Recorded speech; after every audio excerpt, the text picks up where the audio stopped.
Amor, quem não tem, peça ao Salvador, pois sem fé e sem amor não pode agradar ao Senhor. Quem encontrou, diga amém. Amém. Diz assim: ouvindo eles isto, compungiram-se em seu coração e perguntaram a Pedro e aos demais apóstolos: que faremos, varões e irmãos? E disse-lhe Pedro: arrependei-vos cada um de vós e seja batizado em nome de Jesus Cristo para perdão dos pecados, e recebereis o dom do Espírito Santo, porque a promessa vos diz respeito a vós, a vossos pais e a todos os que estão longe, a tantos quanto Deus nosso Senhor chamar. E com muitas outras palavras, isso testificava e os exortava, dizendo: salvai-vos desta geração perversa, de sorte que os que foram batizados, que de bom grado receberam a sua palavra. E naquele dia agregaram-se quase 3.000 almas. Versículo 42. E perseveravam na doutrina dos apóstolos, e na comunhão, e no partir do pão, e nas orações. E em cada alma havia temor, e muitas maravilhas e sinais se faziam pelos apóstolos. Amém? Soberano Deus e eterno Pai, Senhor, fala conosco através da Tua palavra, no nome de Jesus. Fala conosco através do Teu Espírito Santo, Senhor. Pai, eu sou pequeno, sou falho, sou necessitado de Ti, Senhor. Pai, mas a Tua palavra é apta, é poderosa para discernir pensamentos e intenções do coração.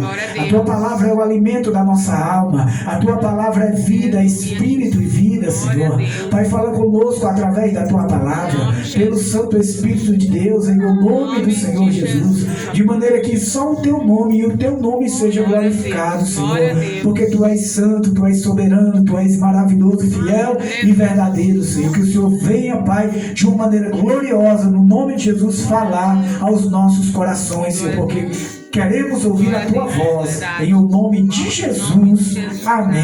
Graças a Deus. Podeis assentar. Louvado seja o nome do Senhor. Irmãos, esse texto aqui de Atos 42 fala sobre as primeiras conversões. Jesus havia voltado para o céu e a igreja estava iniciando ali os seus primeiros passos sem Jesus. E aqui nós observamos que eles estavam ali e se converteu muitas pessoas. E nesse momento aqui Pedro, ele disse: arrependei-vos cada um de vós e seja batizado em nome de Jesus Cristo para a remissão dos pecados e recebeis o dom do Espírito Santo. Então a igreja ficou dando continuidade à obra de Deus, porque Jesus mandou anunciar o Evangelho.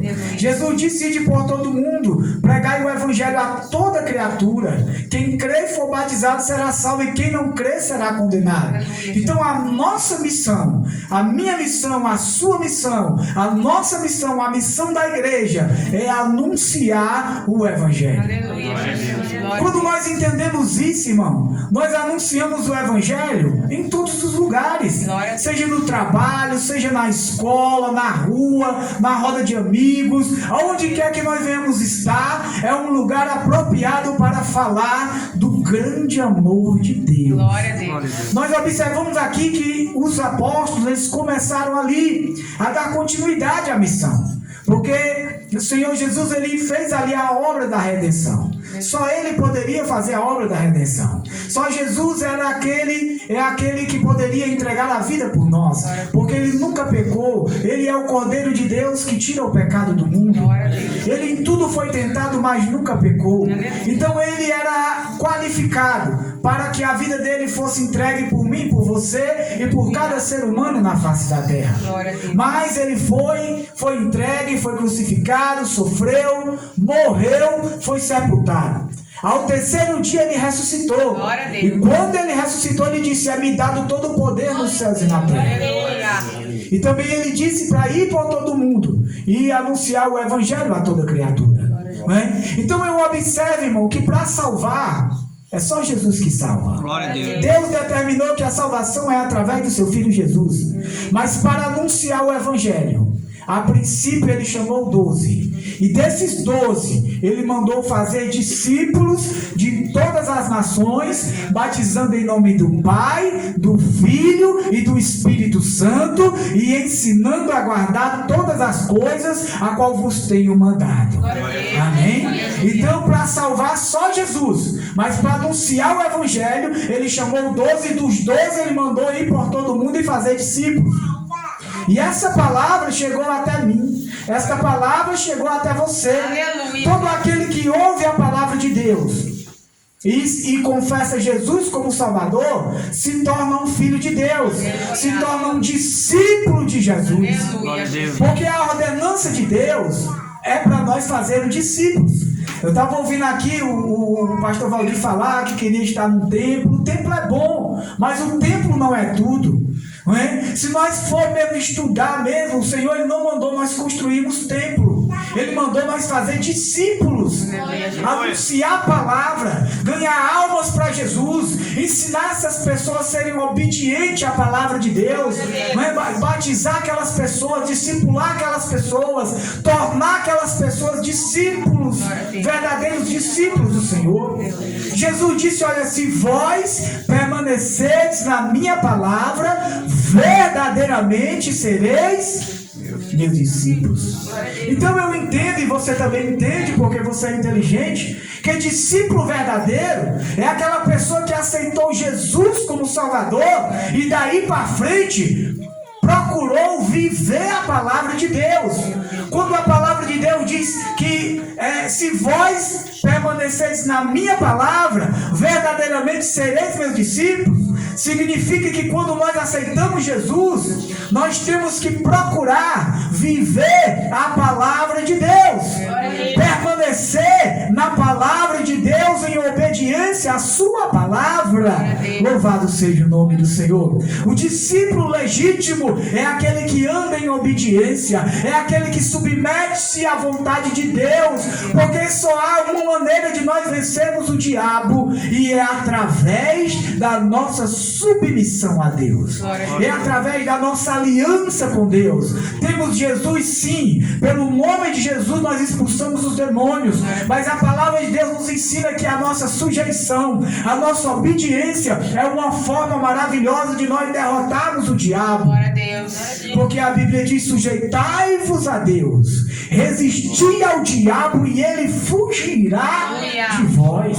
Então eu entendo que se eu confessei Jesus e a minha vida estiver sujeita à palavra, a minha vida estiver sujeitada à palavra de Deus, eu vou ter autoridade, unção para expulsar os demônios. Eu vou ter autoridade na minha vida pelo nome de Jesus para repreender todo o mal, para expulsar os demônios, e eles fugirão, porque Jesus está na vida daquele que realmente sujeita a sua vida em obediência à palavra. Glória a Deus. E os apóstolos, eles começaram a anunciar a palavra de Deus. E conforme eles pregavam, as pessoas se convertiam. Nesse texto aqui nós vemos isso, não é? Que nesse dia se agregaram quase 3.000 almas através desta mensagem, não é? Eles pregavam a palavra, eles se sujeitavam à palavra, eles anunciavam o reino, não é? E ganhavam muitas almas para o Senhor. Nesse dia se agregou quase 3.000 almas. E a palavra do Senhor diz no versículo 42 que eles tinham algumas atitudes diante de Deus. Diz que eles perseveravam na doutrina. O que é isso? Eles perseveravam na doutrina. Eles não abriam mão de estar sempre pesquisando a palavra de Deus. Eles estavam estudando a palavra com o objetivo de anunciar, mas em primeiro lugar em praticar a palavra.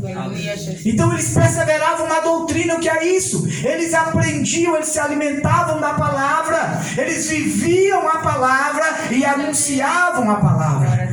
Nós temos que ter esse cuidado na nossa vida com a doutrina, não é? Nós procurarmos conhecer a palavra. Conhecendo, E para mim, conhece a palavra aquele que não só conhece a letra, mas aquele que conhece verdadeiramente, aquele que conhece a palavra, mas pratica a palavra. Esse é o verdadeiro conhecedor. Os escribas e os fariseus, eles foram reprovados porque eles conheciam toda a lei, eles conheciam todas as ordenanças, porém na hora deles praticarem, eles falhavam, não é? E por isso Jesus os reprovou e censurou, não é? Então, aqui a igreja primitiva, a igreja inicial, eles perseveravam na doutrina, eles tinham cuidado de estar em um contato direto com a palavra, aprendendo e praticando a palavra de Deus. Glória a Deus. Esta palavra é alimento, meu irmão. Nem só de pão viverá o homem, mas de toda a palavra que sai da boca de Deus. Então esta palavra ela traz autoridade sobre a nossa vida.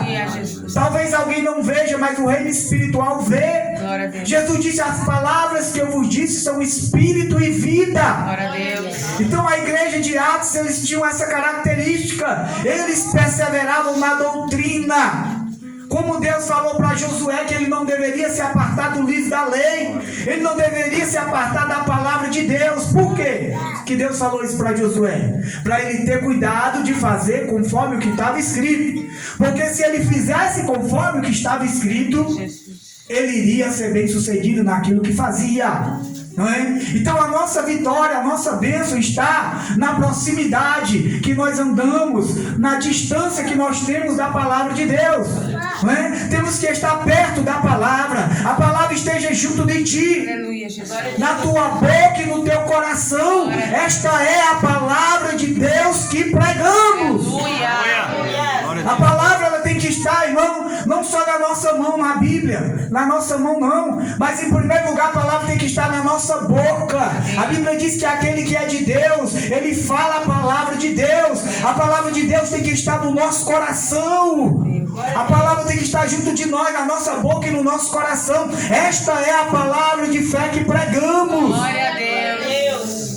Qual é a distância que nós temos andado da palavra de Deus? Será que nós temos andado próximo da palavra? Será que nós temos andado distante da palavra? Porque uma coisa eu sei, Deus não falha. Glória a Deus. Mas a palavra de Deus nos orienta. Que se nós tivermos cuidado, assim como Deus falou para Josué, que ele não se apartasse da palavra, que ele não se apartasse do livro desta lei, porque se ele tivesse cuidado de fazer conforme o que estava escrito, ele iria prosperar. E esse prosperar não é enriquecer financeiramente, ele iria ser bem sucedido naquilo que ele fazia. Louvado seja o nome do Senhor. O sucesso da vida de Josué estava na palavra de Deus. O próprio Deus mostrando: olha, você tem que andar junto com esta palavra. Você vai ficar no lugar de Moisés, mas a palavra é que vai te conduzir. Louvado seja o nome do Senhor. Glória a Deus. Glória a Deus. E aqui, irmãos, eles tinham essa virtude. Eles perseveravam na doutrina dos apóstolos. Outra coisa que eles tinham aqui é comunhão, irmão. Não é? Tem que ter comunhão. O que é comunhão? É união. A comunhão, em primeiro lugar, é com Deus. Nós temos que estar unidos com Deus. E a única forma de nós sermos crentes unidos com Deus é todos os dias nós dobrarmos nosso joelho e orar. Todos os dias nós abrirmos a nossa Bíblia e se alimentar dela. Por quê? Porque a Bíblia é o alimento da nossa alma. Nós precisamos alimentar o nosso físico, senão desfalecemos e morremos. Mas se nós não alimentarmos a nossa alma, nós podemos vir a murchar espiritualmente, a secar espiritualmente e até cair da nossa fé. Então a nossa alma, ela precisa do alimento.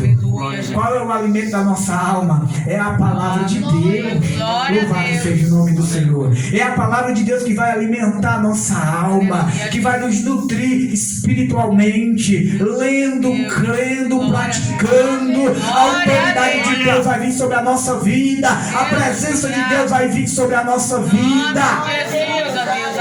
Glória a Deus. Comunhão com Deus é assim, em primeiro lugar, é o contato com Deus através da obediência pela palavra e oração. Aleluia. Comunhão. Eles tinham comunhão. Eles tinham comunhão uns com os outros. Eles amavam no amor de Deus uns aos outros. Louvado seja o nome do Senhor. Eles ajudavam uns aos outros. Eles se reuniam para orar. Glória a Deus. Se reuniam para orar. Eles se reuniam para compartilhar a palavra. Eles se reuniam para partir também o pão cotidiano. Eles eram unidos, eles tinham comunhão com Deus e com seus irmãos. Louvado seja o nome do Senhor. E Deus se agrada quando há comunhão. Primeiro com Ele e com o povo de Deus. Sabe por quê? Porque a Bíblia diz que onde estiverem 2 ou 3 reunidos no nome do Senhor, Ele se faz presente. Isso é união. Isso é comunhão, louvado seja o nome do Senhor. Lá no Salmo 133 diz: ó, quão bom e quão suave é que os irmãos vivam unidos. Isso é precioso diante de Deus. E diz que ali o Senhor ordena a bênção e a vida para sempre. Louvado seja o nome do Senhor. Então essa igreja que se iniciou, eles tinham uma doutrina, eles tinham uma palavra, a vivência, a prática e o anunciar da palavra de Deus. Eles tinham a comunhão. Eles estavam unidos no partir do pão e das orações. Hoje nós estamos aqui na casa do pastor Valdir, comemorando mais um ano dessa congregação aqui no Inhusul. Mas nós sabemos que muitas igrejas começaram aonde? Em casa. Glória a Deus. Muitas igrejas começaram em casa. O evangelho começa a ser anunciado de casa em casa, de vila em vila. Louvado seja o nome do Senhor. Glória a Deus. E é em casa que começa a bênção do Senhor. Aleluia. O primeiro milagre de Jesus foi transformar água em vinho numa festa de casamento, nas bodas de Canaã. Fala da família. Lá em Atos 16, versículo 31 diz: crê no Senhor Jesus e será salvo tu e a tua casa. Então eu creio diante de Deus que se a igreja hoje está aqui, louvado seja o nome do Senhor, é porque Deus tem um propósito aqui nesta casa. Aqui na casa do pastor Valdir, na família do pastor Valdir, louvado seja o nome do Senhor. E como a missionária falou, a missionária Live, eu creio que ela falou, direcionada por Deus, é só uma questão de tempo para daqui sair para uma congregação, para daqui sair para uma igreja maior, mas talvez Deus quer tratar aqui nesse local. Deus quer tratar no seio, no lugar da família. Louvado seja o nome do Senhor. E Ele tratando, Ele vai abençoar, Ele vai restaurar, Ele vai fortalecer e capacitar para entregar, quem sabe, uma obra maior. Glória a Deus. Eu só sei que muitas igrejas que hoje são igrejas que estão espalhadas até pelo mundo inteiro, começaram em casa. Alguém decidiu reunir sua família, marido chama a esposa, os filhos reúnem sobre a mesa, sobre o sofá ali. Vamos ler a Bíblia, vamos orar. Vamos tirar um período de oração. Começou a fazer culto. Como é que chama culto em casa? O culto doméstico, não é? E dali foi tomando gosto pela palavra. A família foi se acostumando com a palavra de Deus. E conforme eles foram se envolvendo naquele culto doméstico, Deus foi direcionando. Dali partiu, Deus chamou para uma congregação, de uma congregação, enviado para um campo, de um campo nasce igrejas e igrejas. Mas tudo começa em casa. Tudo começa no lugar da família. Louvado seja o Senhor. Então Deus tem propósito em tudo. A palavra do Senhor diz que todas as